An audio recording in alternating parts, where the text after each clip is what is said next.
கடந்த வாரத்துக்கு முந்தின வாரம் நம்ம என்ன தியானிச்சோம்? யாருக்காவது ஞாபகம் இருக்கா? அக்னி அபிஷேகத்தை குறித்து நாம் தியானிச்சோம் இல்லையா? பார்ட் 1 தியானிச்சோம். இன்னைக்கு பார்ட் 2 நம்ம தியானிக்க போகிறோம். பார்ட் 1ல பார்த்தோம் அக்னி அபிஷேகம் என்ன அப்படின்னு நம்ம பார்த்தோம். அதுல அந்த அக்னி அபிஷேகத்தை பெற்றுக்கொள்ளும் போது தேவன் நமக்குள் எப்படியெல்லாம் இருப்பார் என்கிறதை குறித்து 1வது ஃபர்ஸ்ட் இதை நம்ம தியானிச்சோம் இல்லையா? அது உலாவுகிற அக்னியாய் நமக்குள் இருக்கிறார் என்று நம்ம பார்த்தோம் இல்லையா? தானியேல் 3ஆம் அதிகாரத்தை குறித்து நம்ம என்ன செஞ்சோம்? தியானிச்சோம் இல்லையா? இன்னைக்கு 2வது காரியத்தை நம்ம குறித்து பார்க்கிறோம். வாசிக்கலாம். சங்கீதம் 97:3. அக்கினி அவருக்கு முன் சென்று சுற்றிலும் இருக்கிற அவருடைய சத்துருக்களை சுட்டெரிக்கிறது. அக்கினி அவருக்கு முன் சென்று சுற்றிலும் இருக்கிற அவருடைய சத்துருக்களை சுட்டெரிக்கிறது. நமக்கு விரோதமாக சத்துருக்களை நாம் மேற்கொள்ள வேண்டும் என்றால் என்ன செய்ய வேண்டும்? எபேசியர்ல பார்க்கிறோம் 6:17 தேவ வசனமாகிய ஆவியின் பட்டயத்தை எடுத்துக் கொள்ளுங்கள் என்று நாம் அங்கே வாசிக்கிறதை பார்க்கிறோம். சத்துருவை மேற்கொள்ள வேண்டும் என்றால் தேவ வசனமாகிய ஆவியின் பட்டயம் நம் கரத்தில் இருக்க வேண்டும், அதாவது நம் உள்ளத்தில் இருக்க வேண்டும். எத்தனை பேர் இன்னைக்கு ஆவின் பட்டயத்தை பிடித்திருக்கிறீர்கள்? சத்துருவை மேற்கொள்ள உங்களால முடிகிறதா? போராட்டத்திலிருந்து உங்களுக்கு அதை மேற்கொண்டு ஜெயம் எடுக்கிற முடிகிறதா? அப்படி முடிவுனா உங்ககிட்ட என்ன இருக்கு? ஆவியின் பட்டயம் இருக்கிறது என்று அர்த்தம். இந்த ஆவியின் பட்டயத்தை வச்சுதான் இயேசு கிறிஸ்து மத்தேயு 4ஆம் அதிகாரத்துல நம்ம பார்த்தோம் என்றால் சாத்தானால் வனாந்தரத்துக்கு கொண்டு போய் சோதிக்கப்பட்டார் என்று பார்க்கிறோம் இல்லையா? 3 சோதனைகள் வந்தது. அந்த 3 சோதனைகளிலும் பார்த்தீங்கன்னா அவர் எப்படி ஜெயம் எடுத்தாரு? வார்த்தையினால், வசனத்தினாலதான் ஜெயம் எடுத்தாரு. வசனத்தின் மூலமா தான் ஜெயம் எடுத்தாரு. ஏன் ஜெயம் எடுக்க முடிஞ்சது? அவர் கையில ஆவின் பட்டயம் இருந்துச்சு, வசனம் இருந்துச்சு. அதனால்தான் அந்த வசனத்தை வச்சு சாத்தானை மேற்கொண்டு ஜெயம் எடுக்க அவரால முடிஞ்சது இல்லையா? வேதம் நம்மை உலக பட்டயத்தை எடுக்க சொல்லல, நம்முடைய மானசீக பட்டயத்தை எடுக்க சொல்லல.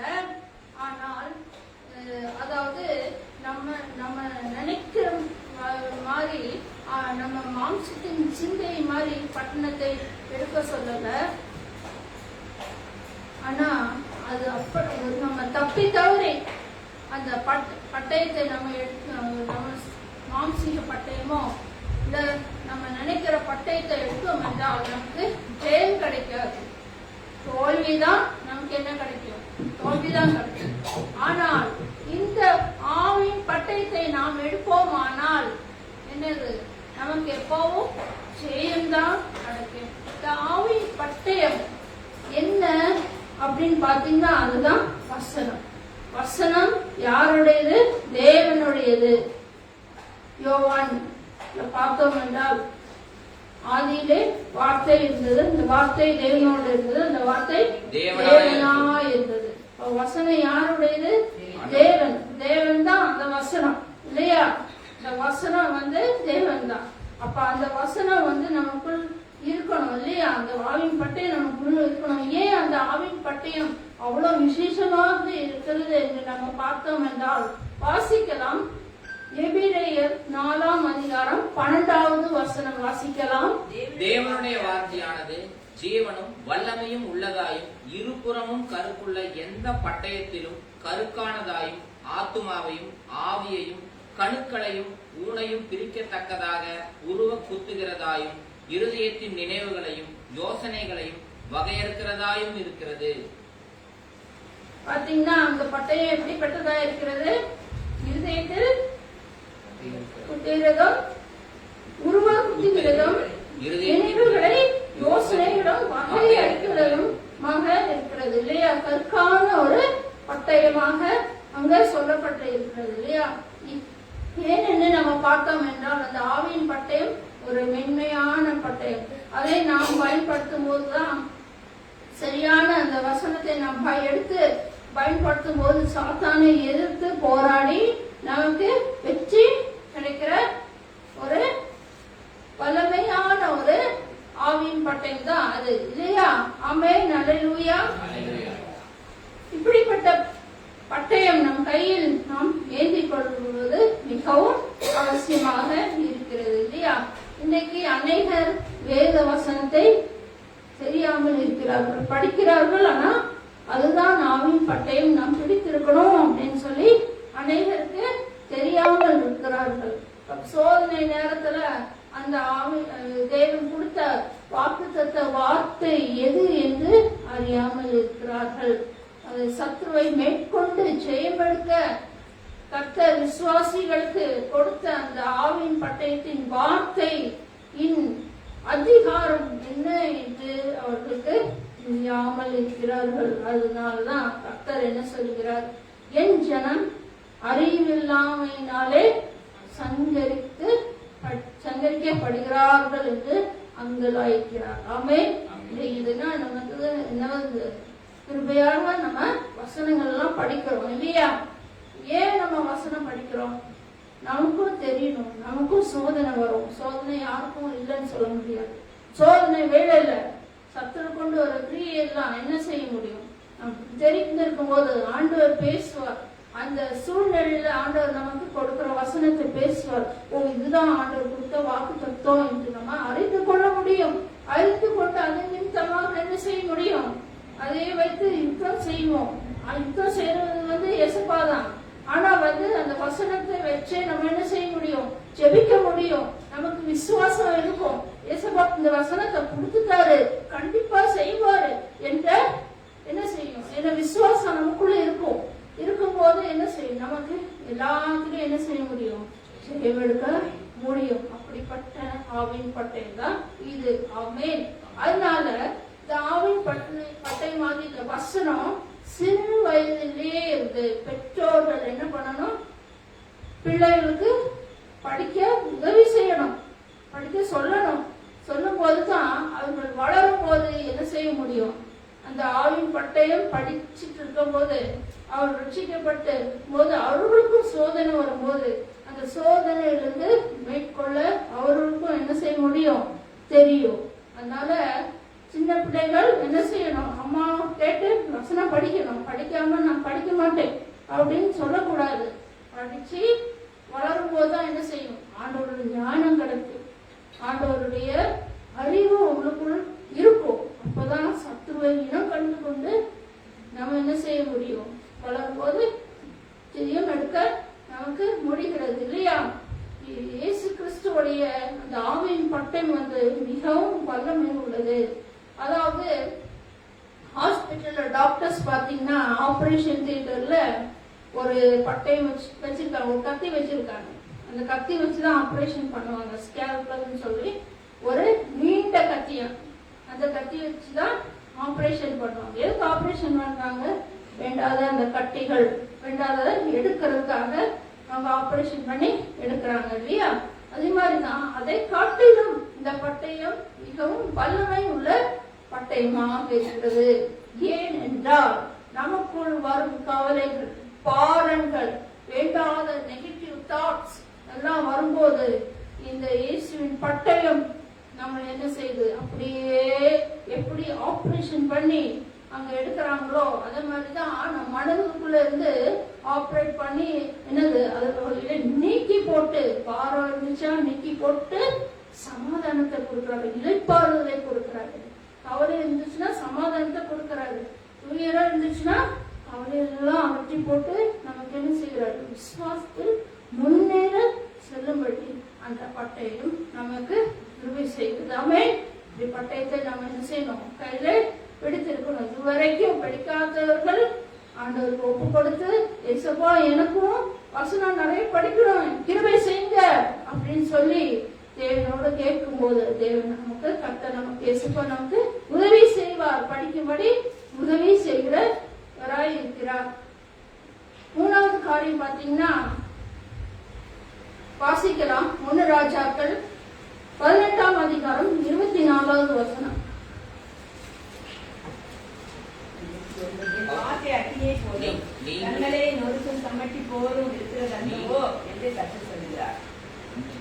நீங்கள் உங்கள் தேவனுடைய நாமத்தை சொல்லி கூப்பிடுங்கள், நான் கர்த்தருடைய நாமத்தை சொல்லி கூப்பிடுவேன், அப்பொழுது அக்கினியினால் உத்தரவு அருளும் தெய்வமே தெய்வம் என்றார்.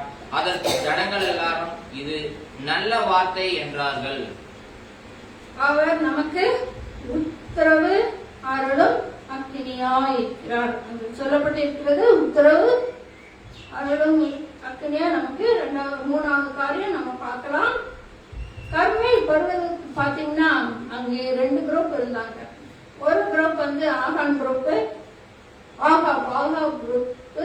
அந்த ஆகாம் குரூப் ஆகாரை சேவிக்கிற அந்த குரூப் எப்படிப்பட்டு இருந்தாங்க. இன்னொரு குரூப் எலியா தேவனை சேவிக்கிற மக்களாக இருந்தார்கள்.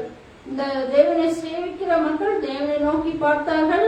ஆனால் இந்த ஆகாபோட குரூப் பாத்தீங்கன்னா நல்ல வழி எது, கெட்ட வழி எது என்று தெரியாமல் குந்தி நடந்தார்கள். அதனால்தான் எலியா அவளை பார்த்து என்ன சொல்கிறார்? 1 ராஜாக்கள் 18:21 வாசிக்கலாம். அப்பொழுது எலியா சகல ஜனத்தண்டைக்கும் நீங்கள் எந்த மட்டும் 2 நினைவுகளால் குந்தி நடப்பீர்கள்? கர்த்தர் தெய்வமானால் அவரை பின்பற்றுங்கள், பாகால் தெய்வமானால் அவனை பின்பற்றுங்கள் என்றார். ஜனங்கள் பிரதியுத்தரமாக அவனுக்கு ஒன்றும் சொல்லவில்லை. பார்த்தோம்னா கர்த்தர் தேவனாய் இருந்தால் கர்த்தரை பின்பற்றுங்கள். எவ்வளவு காலம் நீங்க இப்படி குந்தி நடப்பீர்கள்? அதனால தேவனுக்கு நீங்க கீழ்ப்படுதலாய் இருந்தா அவரை பின்பற்றுங்கள். இல்லாட்டா சாத்தானுக்கு நீங்க கீழ்ப்படுதலா இருந்தா உலக ஆசைகளுக்கு இச்சைகளுக்கு கீழ்ப்படுதலா இருக்குன்னா சாத்தானுடைய கட்டளைகளுக்கு நீங்க கீழ்ப்படுதலா இருக்கிறது என்று அர்த்தம். இதுதான் தேவன் பரலோகத்திலிருந்து பார்க்கிறாரு. இந்த குந்தி நடக்கிற மக்களை பார்க்கிறாரு. எந்த குந்தி நடக்கிறது என்றால் அனலும் இல்லாமல் குளிரும் இல்லாமல் நடக்கிற அதுக்கான அர்த்தம். எந்த சபை வேதத்தில் நம்ம வாசிக்கிறோம்? இந்த மாதிரி அனலும் இல்லாமல் குளிரும் இல்லாமல் இருக்கிற எந்த சபை இருந்தது? லவோதிக்கேயா சபை. வெளிப்படுத்தின சுவிசேஷத்துல 3ஆம் அதிகாரத்துல பார்க்கிறோம். லவோதிக்கேயா சபை அனலும் இல்லாமல் குளிரும் இல்லாமல் இருந்தது என்று நாம் பார்க்கிறோம். அந்த சபை இப்படி அனலும் இல்லாமல் குளிரும் இல்லாமல் நடக்கிறது ஒரு அரைகுறை கிறிஸ்தவ வாழ்க்கை. அரைகுறை கிறிஸ்தவ வாழ்க்கையாக காணப்படுகிறது. ஒரு ஆபத்தான கிறிஸ்தவ வாழ்க்கை என்று சொல்லலாம். கிறிஸ்தவ வாழ்க்கை, உண்மையான கிறிஸ்தவ வாழ்க்கைக்கு அனல் மிகவும் முக்கியமாக இருக்கிறது. அனலும் இல்லாமல் குளரும் இல்லாமல் வெதுவெதுப்பா இருக்கிற, அக்னி இல்லாமல் வெதுவெதுப்பா இருக்கிற கிறிஸ்தவ ஜீவியம் ஒரு அருவருப்பான வாந்திக்கு சமமாக இருக்கிறது. அந்த லவோதிக்கேயா சபையை பார்த்து கர்த்தர் இயேசு கிறிஸ்து என்ன சொல்றார்? நான் வாந்தி பண்ணி போடுவேன் என்று சொல்லுகிறத அங்க எழுதியிருக்கிறத நம்ம பார்க்கலாம். பரலோகத்திலிருந்து தேவனும் பார்க்கிறாரு இந்த சபைகளை, திருச்சபை சபைகளையும் உள்ள விசுவாசிகளை பார்க்கிறாரு. அன்றைய தினம் லவோதிக்கேயா சபையை பார்த்தது போல இன்றைய உள்ள திருச்சபை விசுவாசிகளையும் பார்க்கிறாரு. எப்படி பார்க்கிறாரு? அவளுக்கு முழுமையாக கர்த்தருக்கும் ஈடுபாடு இல்லாததை பார்க்கிறாரு. அனலமா இருந்தாலும் பரவாயில்ல, குளிருமா இருந்தாலும் பரவாயில்ல, நீங்க ரெண்டும் இல்லாம, அனலும் இல்லாமல் குளிரும் இல்லாமல் வெதுவெதுப்பான ஒரு தண்ணீரை போல காணப்படுகிறீங்களே அப்படின்னு சொல்லி குறைவுபடுகிறத அவர் காணப்படுகிறாரு. அதனால்தான் என்ன சொல்றாரு? வாசிக்கலாம். அந்த 3ஆம் அதிகாரத்துல வாசிக்கலாம் பாருங்க. நீர் பாக்கியம் உள்ளவனும் நிர்பாக்கியம் உள்ளவனும் பரிதபிக்கப்படத்தக்கவனும் தரித்திரனும் குருடனும் நிர்வாணமா இருக்கிறதை அறியாமல் நான் ஐஸ்வர்யவான் என்றும் திரவிய சம்பந்தன் என்றும் எனக்கு ஒரு குறைவும் இல்லை என்று சொல்லுகிறபடியால். அப்படியா? சரி, முதல்ல பார்க்கிறோம் தரித்திரனும் அங்க எழுதியிருக்கிறது இல்லையா? தரித்திரன் அப்படின்னா அவங்க அந்த லவோதிக்கியா சபை வந்து கர்த்தருக்குள் ஐஸ்வர்யமா இருக்கவில்லை. கர்த்தருக்குள் வந்து ஐஸ்வர்யமா இருக்கிறார். அவங்களுடைய ஜீவத்துல அவங்க வந்து ஐஸ்வர்யமா இருக்கவில்லை. ஆனா உலகத்துக்கு ஐஸ்வர்யவான்களாக இருந்தார்கள். அதனால்தான் நீ தரித்திரன் என்று சொல்லப்படுகிறத நம்ம பார்க்கலாம். ரெண்டாவது பார்த்தீங்கன்னா குருடனும் அப்படின்னு சொல்லப்பட்டிருக்கிறது. குருடனும் அப்படின்னு சொல்லப்பட்டிருக்கு. இந்த லவோதிக்கிய சபை பார்த்தீங்கன்னா அவர்கள் வந்து ஒரு ஃபிரிஜியன் பவுடர் அப்படின்னு சொல்லி அந்த கலிங்கத்துல ஆட் பண்ணி அவங்க செய்வாங்க. அந்த கலிங்கம் வந்து கண்ணுல இருக்கிற வியாதிகள், கண்ணில் இருக்கிற பிரச்சனைகள் அந்த கலிங்கத்தை போட்டா சரியாயிடும். அப்படிப்பட்ட குணமாக்குற அந்த வலிமையான அந்த கலிங்கத்தை உண்டாக்குற சபை மக்களாக காணப்பட்டார்கள். அந்த கலிங்கத்தை விற்று அவங்களே சரியாக்குறதுனால நிறைய நாடுகளிலிருந்து மக்கள் ஜனங்கள் வந்து அந்த கலிங்கத்தை வாங்க வருவாங்க. வாங்கி அவங்களும் போட்டு சுகமடைவார்களாம். அதனால இந்த ஐக்கிய சபை மக்கள் வந்து என்ன நினைச்சாங்கன்னா, அங்க வந்து எங்களுக்கு மட்டும் நாங்க யூஸ் பண்ணல, மற்றவங்களுக்கு நாங்க என்ன செய்யறோம், உதவி செய்கிறவர்களாக இருக்கிறோம். கலிங்கத்தை கொடுத்து மற்றவர்களுடைய கண்களுக்கு நாங்களும் என்ன செய்கிறோம், சுகமடையும்படி நாங்களும் செய்கிறோம் என்று சொல்லி ஒரு பெருமை அவர்களுக்காக இருந்தது. பெருமையினால என்ன செய்கிறோம்.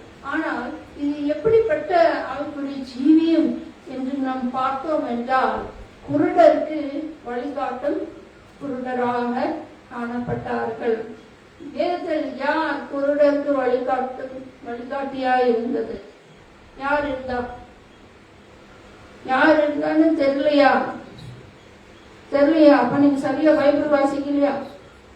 யாரு? பரிசேயர், வேத பாரகர் தான் இருந்தாங்க. மத்தேயு 15 நம்ம பார்க்கலாம். வேத பாரகரே, பரிசேயரே, நீங்கள் குருடருக்கு வழிகாட்டியா இருக்கிறீர்களே என்று சொல்வதை நம்ம பார்க்கலாம் இல்லையா? அது மாதிரிதான் அந்த சபை இருந்துச்சு, மக்கள் இருந்தார்கள். அதனால அவங்களுக்கே தெரிய மாட்டேங்குது அவங்க கண்ணு குருடரா இருக்கிறது. ஆனா அந்த கலிங்கம் அவங்க கண்களை என்ன செய்யல, திறக்கல. குருடரை திறக்கல. ஆனா அவருடைய கண்களை திறக்க வேண்டும் என்றால் யார்கிட்ட வரணும்? இயேசு கிறிஸ்து கிட்ட தான் வரணும், தேவனிடத்தில் தான் வரணும். அவங்க வந்தாதான் என்ன செய்ய முடியும்?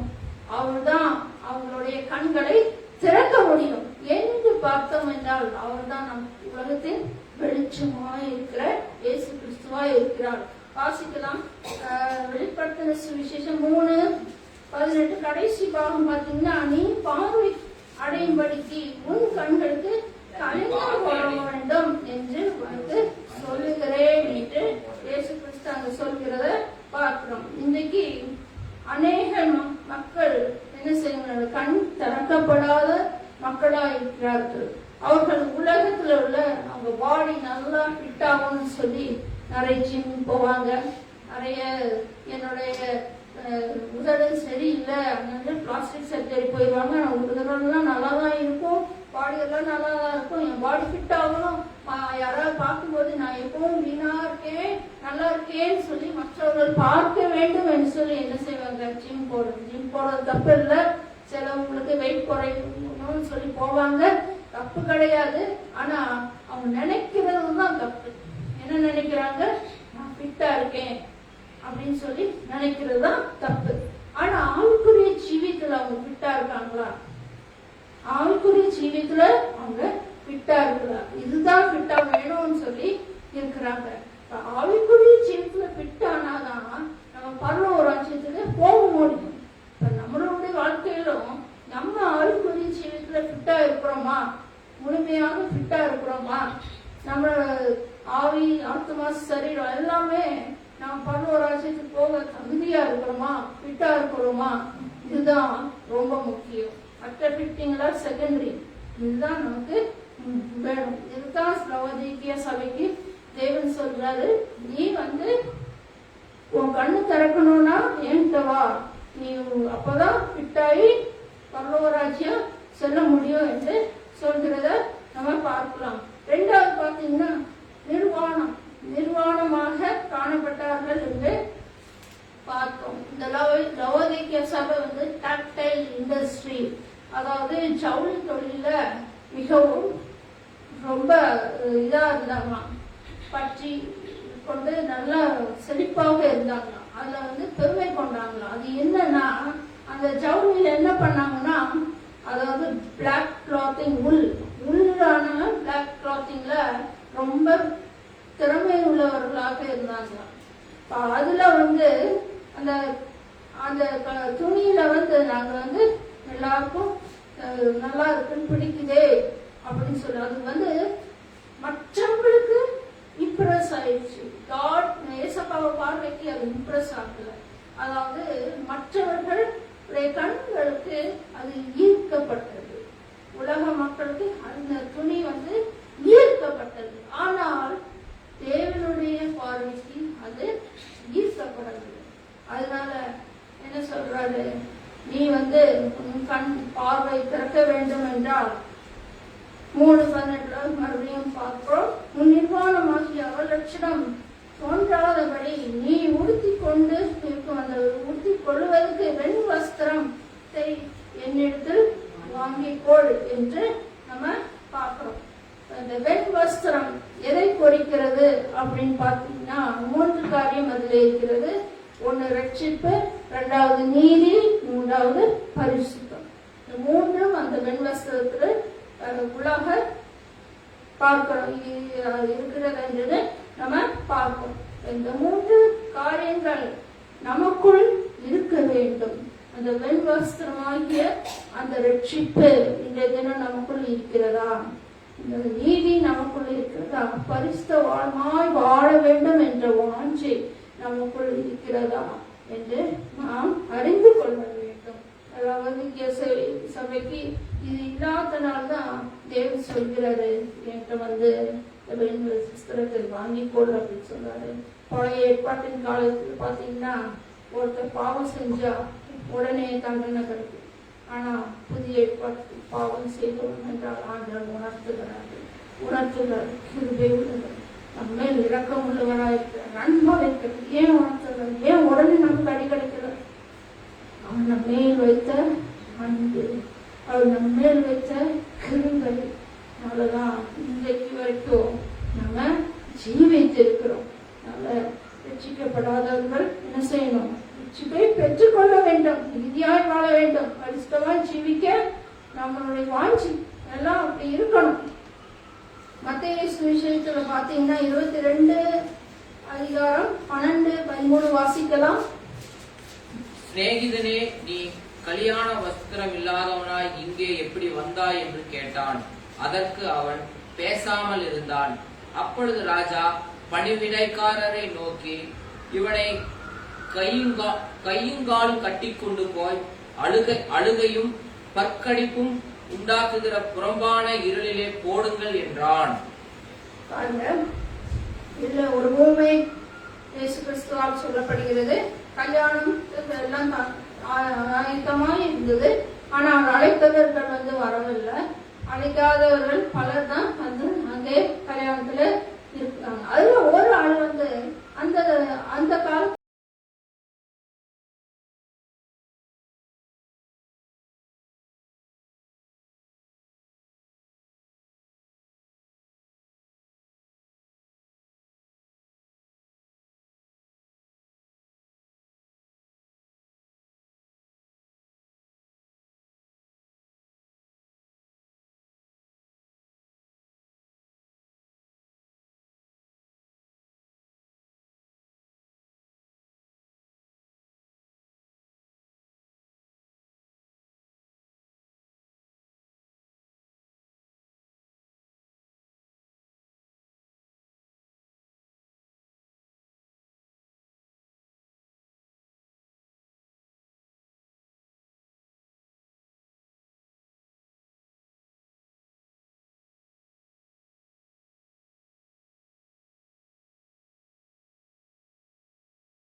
அந்த லவோதிக்கேயா சபையில அது குறைவுபடுகிறது தேவன் பார்க்கிறாரு.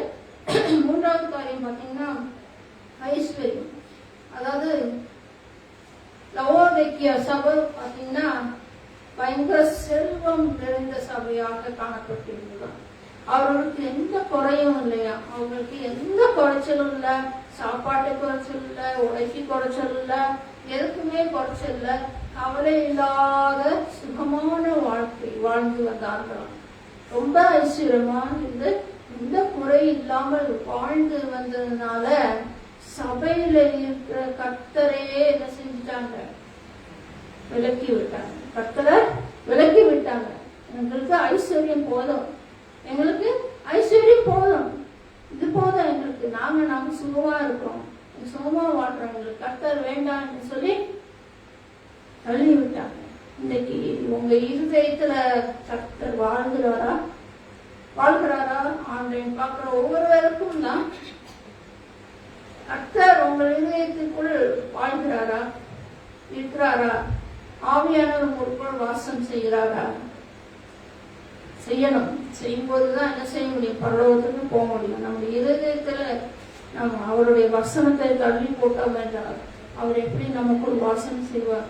நாம் ஜெபிக்காத பட்சத்தில் எப்படி நமக்கு ஜெபத்தை நாம தள்ளி போட்டோம் என்றால் எப்படி நமக்குள் வாசம் செய்வார்கள்? நல்லா வேதத்தை படிக்கணும், வசனத்தை தியானிக்கணும்.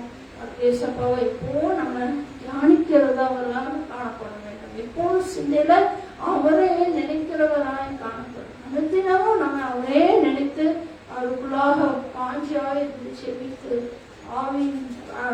ஆவிக்குள்ள அனலாக இருக்கும்போதுதான் அவர் நமக்கு விலகாதபடிக்கு நம்முடைய ஆவியாத்ம சரீரத்தை நாம் காத்துக்கொள்ள முடியதா இருக்கிறது. ஆமென்.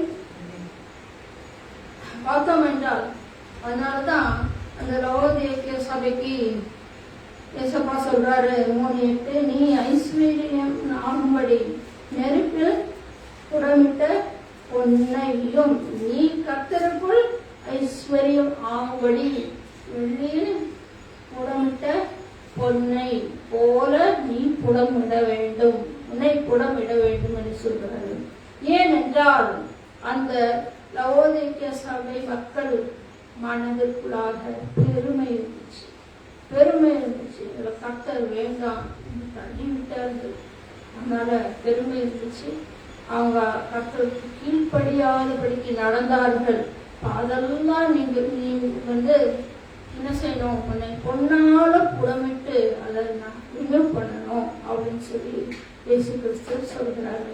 அது சொல்லும் போது என்ன ஆகுது, அந்த களை பார்த்தீங்கன்னா ஒரு ஏரியால களை வளர்ந்துருச்சுன்னா என்ன பண்ணுவோம், அதை பிடுவோம்.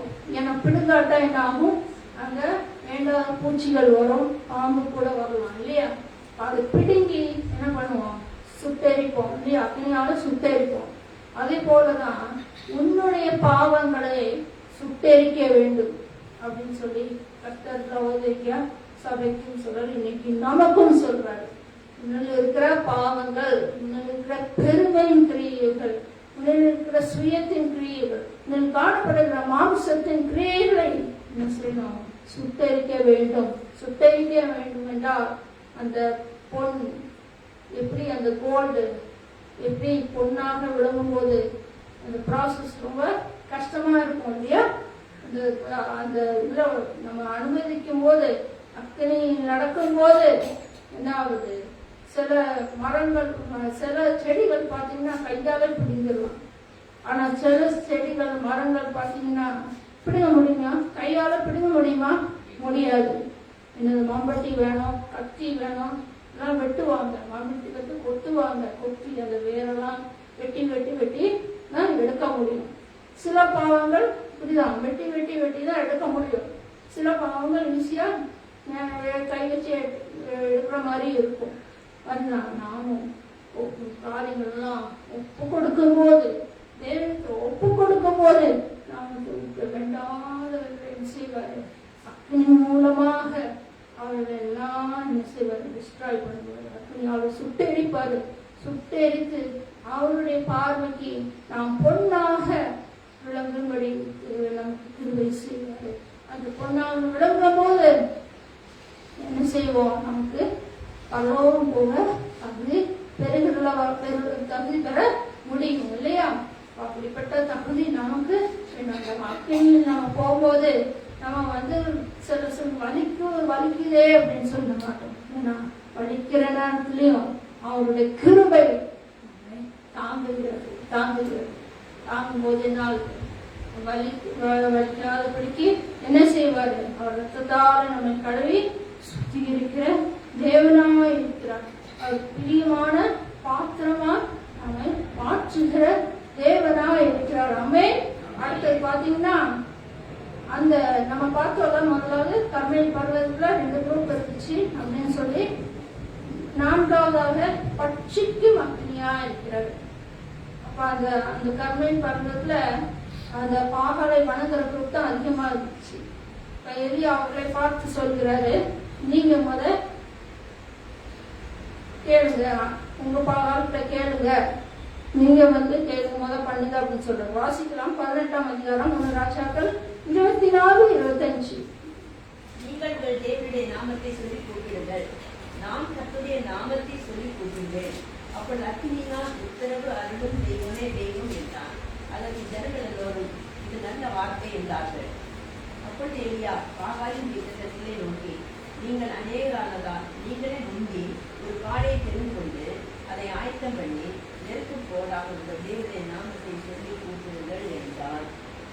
பாருங்க, அங்க நீங்க நெருப்பு போடாமல் உங்க தேவனை கூப்பிடுங்க அப்படின்னு சொல்லி உங்களுக்கு எல்லாருக்கும் தெரியும். இது கூப்பிட்டாங்க, மத்தியானம் வரை கூப்பிட்டாங்க, சாயங்காலம் வரை கூப்பிட்டாங்க. அது வரை எலியா பரியோசனம் பண்றாரு, இன்னும் நல்லா கூப்பிடுங்க, அவன் தேவனாமே, அவன் தூங்கு வரவனா இருப்பான், இல்ல பிரயாணம் பண்றவனா இருப்பான், இன்னும் நல்லா கூப்பிடுங்கன்னு சொல்லும்போது சாயங்காலம் வரைக்கும் என்ன ஆகுது? ஒரு உத்தரவு வரல. அப்புறம் எலியா என்ன பண்றாரு? அந்த பலிபீடத்தை சுற்றிலும் என்ன பண்றாரு? 4 குடம் தண்ணி 3 தடவை ஊத்தும்படி சொல்றாரு. ஊத்தி சொல்லும்போது வாசிக்கலாம் 38-39. அப்பொழுது கட்டிடத்தில் இருந்த அக்கினி வந்து அந்த சர்வாங்க தகனபதியையும் விறகுகளையும் கற்களையும் மண்ணையும் பற்றித்து வாய்க்காலில் இருந்த தண்ணீரை நட்டி போட்டது. ஜனங்களோரும் இதை கண்டபோது முகம் குப்புற விழுந்து கர்த்தரே தெய்வம், கர்த்தரே தெய்வம் என்றார்கள். பாருங்க, அந்த தண்ணீரை அக்கினி பட்சித்து போட்டதான். தண்ணீரை அக்கினி பட்சித்து போட்டதுன்னா, நம்ம எதிரிக்கு தண்ணீர் ஊத்தினா பட்சிக்குமா? பட்சிக்காத. விசுவாசம் இருந்தா பட்சிக்கும் இல்லையா? விசுவாசம் இருந்தா பட்சிக்கும். அதனால்தான் அந்த இஸ்ரேல் ஜனங்கள் கடைசியில என்ன பண்ணாங்க? ரத்தத்தை அங்க நிலைக்கால போட்டு தேய்ச்சாங்க இல்லையா? அந்த மாதிரிதான் நம்முடைய வாழ்க்கையிலையும் 3வது 10வது சங்காரம் ஆச்சு. யாரு? பார்வனுடைய மக்கள். அது மாதிரிதான் தண்ணீர்ல பலம் இருக்கு. ஏன்னா தண்ணீர் ஆவியானவருக்கு அடையாளமா இருக்கிறது. விசுவாசத்தோடு தண்ணீரை நம்ம இருக்கையில் சுத்தி தெளிக்கும் போது அவருடைய ரத்தமாக அது மாறும். அந்த சத்ரு நமக்கு எதிராக வருகிற சத்ரு ரட்சிக்காதபடிக்கு தேவன் பாதுகாப்பா இருக்கிறார். ஆமென், அல்லேலூயா. ரட்சிக்கிற அக்கினியா இருக்கிறாரு. அது மட்டும் இல்ல, 2 ராஜாக்கள் 1:10 வாசிங்க. 2 ராஜா அந்த 50 பேரின் தலைமைக்கு பிரதித்திரமாக, நான் தேவனுடைய மனுஷனானால் அக்கினி வானத்திலிருந்து இறங்கி உன்னையும் உன் 50 பேரை பற்றிக்கு கடந்து என்றார். உடனே அக்கினி வானத்திலிருந்து இறங்கி அவனையும் அவன் 50 பேரையும் பற்றித்தது. அங்க பாத்தீங்கன்னா வீட்டுல போய் வாசிங்க. 2 ராஜாக்கள் முதல் அதிகாரத்துல பாத்தீங்கன்னா அகசியா ராஜா அங்கே ஆட்சி செய்கிறாரு. அந்த மேல் வீட்டுல இருந்து விழுந்ததுனால அவனுக்கு மரணமா என்னன்னு கேட்கறது, பாகாவுக்கிட்ட போய் கேளுங்க அப்படின்னு சொல்லி கேட்கிறாரு. அப்புறம் அதுக்கப்புறம் அந்த எலியாவோட ஆட்கள் நீ இஸ்ரவேல் தேவன் இல்லைன்னா நீ பாகால்கிட்ட போய் கேட்கணும்ன்றியா அப்படின்னு சொல்லும்போது இவன் என்ன பண்ணுவான்? 50 பேரை அனுப்புவான் எலியாக்கிட்ட. அனுப்பும்போது என்ன ஆகும்? ஆகார வணங்குறவங்க தானே அக்கினி வானத்திலிருந்து இறங்கி பட்சிக்கணும்னு சொல்லி ஜெபிக்கும் போது அந்த அக்கினி 50 பேர் மேலேயும் பட்சிக்கும். ரெண்டாவது அனுப்புவோம் 50 பேரை, மறுபடியும் அந்த அக்னி பட்சிக்கும். அது மாதிரிதான் நம்முடைய எதிரியை பட்சிக்கிற தேவனாய் இருக்கிறார்கள். நாம் உண்மையா இருக்கும்போது அவர் அந்த எதிரிகள் எல்லாம் பட்சித்து நமக்கு ஜெயத்தை தருகிற தேவனாய் இருக்கிறார். ஆவின் பட்டயம், அக்கினி அபிஷேகம் நமக்குள் இருக்க வேண்டும் என்றால் நாம் என்ன செய்யணும்? முதலாவது அந்த ரட்சிப்பு நமக்குள் இருக்க வேண்டும், நீதி நமக்குள்ள இருக்க வேண்டும், பரிசுத்த வாழ்க்கை நமக்குள்ள இருக்க வேண்டும், கர்த்தருடைய கட்டளைகளுக்கு நாம் கீழ்ப்படிய வேண்டும். இப்படி பார்த்தோம், நிர்வாணமா இராதபடிக்கு இருக்கணும். நம்ம கண்கள் அவன் கண்கள் திறக்கப்பட்ட கண்களாக இருக்க வேண்டும். நாம் தேவனுக்குள் ஐஸ்வர்யமா இருக்க வேண்டும்.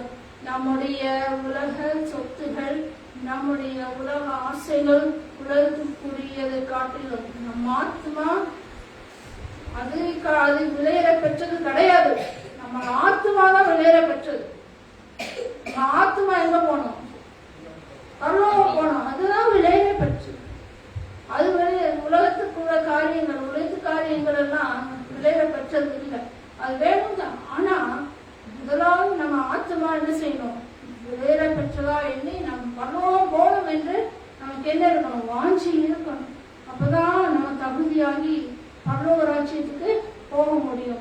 இந்த தினம் பார்த்தீங்கன்னா உங்களுடைய கண்கள் திறக்கப்படாதவர்கள் இருப்பீர்கள்.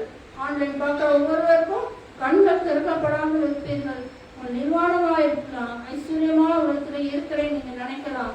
ஆனால் எனக்கு இது வேண்டாம், இது வேண்டாம், எனக்கு ஏசப்பாதான் வேணும், என்னுடைய கண்களை திறக்கணும், என்னுடைய நான் ஆண்டவருக்குள்ள ஐஸ்வர்யமா இருக்கணும், என்னுடைய காரியங்கள் அவருக்குள்ளாக வாஞ்சியா இருக்கணும், இன்னும் நான் அதிகமாய் அத்தனை அபிஷேகத்துல வளரணும், அது வேணும் அப்படின்னு சொல்லி நீங்க ஒப்பு கொடுப்பீங்கன்னா கர்த்தர் உங்களுக்குள்ளாக உங்கள் கண்களை திறந்து உங்களை என்ன செய்வாரு? அவருக்குள் வளர செய்து பரலோக ராஜ்யத்துக்கு உங்களை கொண்டு செல்ல தகுதிப்படுத்துவாரு. அதே மாதிரி ரட்சிக்கப்பட்டவர்கள் நீதியா வாழ்கிறவர்கள், நான் பரிசமா இன்னும் பரிசமா நானும் ஏசப்பா நான் இன்னும் மக்கள் வாழணும் அப்படின்னு நினைக்கிறவங்க இன்னும் ஏசப்பா என்ன செய்வாரு? உங்களை இன்னும் அபிஷேகத்தால நிரப்பி அவருக்குள்ளாக தகுதி பெற அவர் உங்க ஒவ்வொருவரையும் கிருபை செய்வாராக என்று சொல்லி நாம் அதற்காக ஜெபிக்கலாம். ஆமென்.